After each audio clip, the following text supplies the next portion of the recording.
Despite what you might have thought, math is not just meaningless formulas that popped out of nowhere. Even though you might not be able to see it, it's everywhere in our universe. Among the realm of mathematics, there's one particular field described by the Nobel-winning physicist Richard Feynman as the language of God: calculus. Scary, huh? Well, it's basically just a description of changes in our ever-changing universe.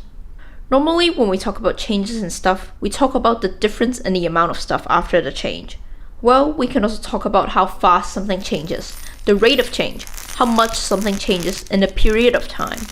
To find the rate of change of the height of this bean sprout, we found out how much it has grown within a period of time. Dividing the height by the time gives you the rate of change, 1250 meters per second. Easy, right?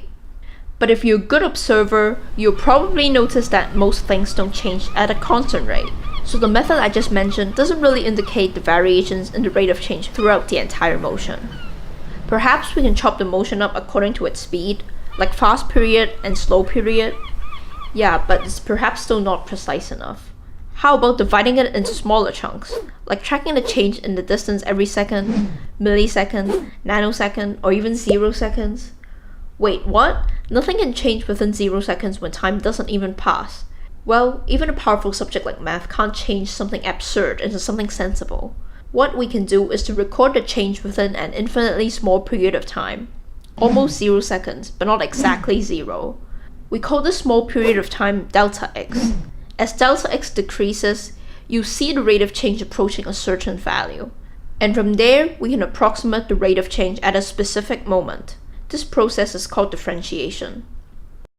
What's so amazing about calculus is that not only we can use it to find out the instantaneous rate of change, but also to do the reverse.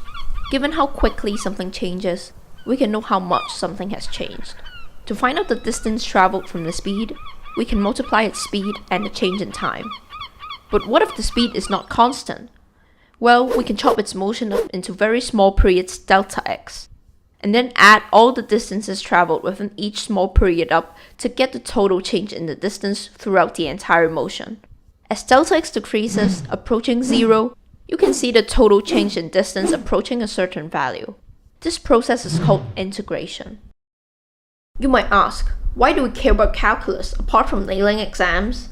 Well, many people do care.